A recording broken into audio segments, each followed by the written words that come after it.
अश्विनी पांडे हमारे साथ मौजूद हैं मुंबई से। अश्विनी, ये बताइए कि अब इस मामले में सियासत क्यों हो रही है, क्योंकि हमने देखा शिवसेना जोरदार हमला बोलती हुई नजर आ रही है बीजेपी पर। देवेंद्र फडणवीस का नाम लेकर कहा जा रहा है कि एनआईए की तफ्तीश में जानकारियां बाद में सामने आती हैं, देवेंद्र फडणवीस को पहले पता चल जाता है। यह सियासी रंग क्यों ले रहा है ये पूरा का पूरा मामला?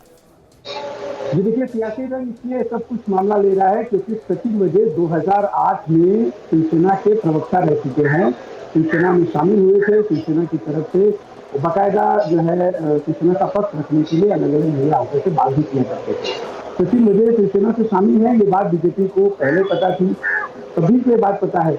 और जब सचिन वाजे का नाम इस पूरे घटनाक्रम में आने लगा, खासतौर पे मनसुख की हत्या के बाद सचिन वाजे का रोल बहुत ज्यादा संदिग्ध हो गया था और इस मुद्दे को लेकर देवेंद्र फडणवीस ने सदन में मुद्दा उठाया और सचिन वाजे को क्यों बचाया जा रहा है इस बात का भी जिक्र किया। सचिन वाजे को बचाया इसलिए जा रहा था, ये जो आरोप देवेंद्र फडणवीस की तरफ से था इसलिए बचाया जा रहा था क्योंकि सचिन वाजे शिवसेना के नेता रह चुके और शिवसेना से बहुत ज्यादा उनकी घनिष्ठता रही है, इसलिए उन्हें बचाया जा रहा है, ये आरोप लगाया जा। और अब पलटवार करते हुए सामना में ये भी कहा गया कि भाई क्या एजेंसियां जो है देवेंद्र जी को लगातार फीड दे रही है, इंफॉर्मेशन दे रही है, क्यों इतना इंटरेस्ट लिया जा रहा है। लेकिन अब ये आरोप प्रत्यारोप से अब मामला ऊपर उठ चुका है। बिल्कुल सचिन वाजे गिरफ्तार हो चुके हैं। सचिन वाजे इस पूरी कॉन्स्पिरेसी में उन्होंने बहुत बड़ी भूमिका निभाई है। अब समीर, आपको सबसे महत्वपूर्ण बात बता दूं कि ये सचिन वाजे का जो रोल है वो 1-2 तारीख को ही एजेंसियों को पता चल गया था, एजेंसियों को शक हो गया था सचिन वाजे पर। अच्छा। जो सीडीआर निकला, सीडीआर में मनसुख के साथ सचिन वाजे की बातचीत, व्हाट्सएप कॉल की डिटेल, करीब 50 से 60 बार व्हाट्सएप कॉल हुआ है सचिन वाजे और मनसुख के बीच में। साथ ही सचिन वाजे लगातार मनसुख के संपर्क में थे। मनसुख की गाड़ी सचिन वाजे ने 4 महीने पहले ली थी, 5 फरवरी को उन्होंने गाड़ी वापस की और 17 फरवरी को गाड़ी। ये तमाम वो अहम बातें हैं, वो सुराग हैं, वो जानकारियां हैं जिसके बाद सचिन वाजे पर शिकंजा कसा है एनआईए ने, उनकी गिरफ्तारी की है। पीके जैन साहब, ये सारी बातें क्या आपको भी चौंकाती हैं कि मुंबई पुलिस का वो अफसर जो कि इस केस की जांच कर रहा था, इस केस को लीड कर रहा था, वही आरोपी था? तो अब तक तो ना जाने कितने सुराग मिटा दिए गए होंगे।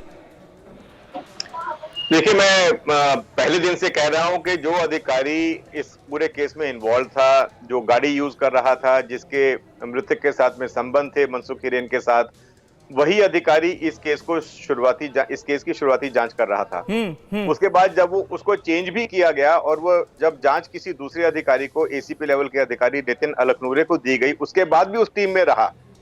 यानी कि इस व्यक्ति को सबूत मिटाने में, सबूत के साथ में छेड़छाड़ करने का पूरा मौका मिला। बिल्कुल। अब जब एक चीज शुरू में ही काफी हद तक संशय के घेरे में आ गई थी, जब गाड़ी का पहली बार ये मुद्दा सामने आया कि गाड़ी ये यूज कर रहा था, उसी दिन से इस अधिकारी को साइड में कर देना चाहिए था। वैसे देखा जाए तो इस अधिकारी की पूरी जो बैकग्राउंड है, पिछले जब से उसको रीइंस्टेट किया गया तब से संदिग्ध रही है।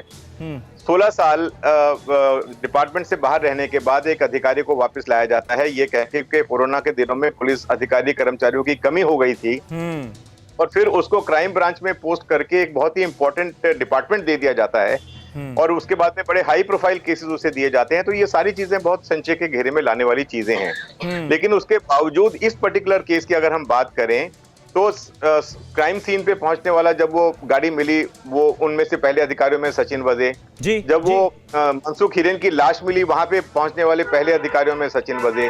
तो हर जगह वो, जैसे अपराधी अपने किए हुए अपराध की जगह पे जाके देखता है कि पुलिस की जांच किस दिशा में जा रही है और मैं अपने आप को किस तरह से बचाऊं, ये अधिकारी तो खुद ही हैंडल कर रहा था ये सारी चीजें। बिल्कुल। इसीलिए संशय की सुई जो थी इस अधिकारी की तरफ ज्यादा मुड़ने लगी, और बाद में तो एकदम क्लियर ही हो गया। मनसुख हिरेन की पत्नी ने बड़ा क्लियर अपने स्टेटमेंट में दिया है। बिल्कुल, उन्होंने तो सीधे सीधे आरोप लगाया हत्या का सचिन वाजे के ऊपर। बिल्कुल, विक्रम सिंह साहब पैराग्राफ में इनका नाम मेंशन किया, लेकिन एफआईआर में इनका नाम नहीं है। एफआईआर में अज्ञात लोगों के खिलाफ में एफआईआर दाखिल की गई है। फिक्र आपकी, सोमवार से शुक्रवार रात 9 बजे सिर्फ TV9 भारतवर्ष पर।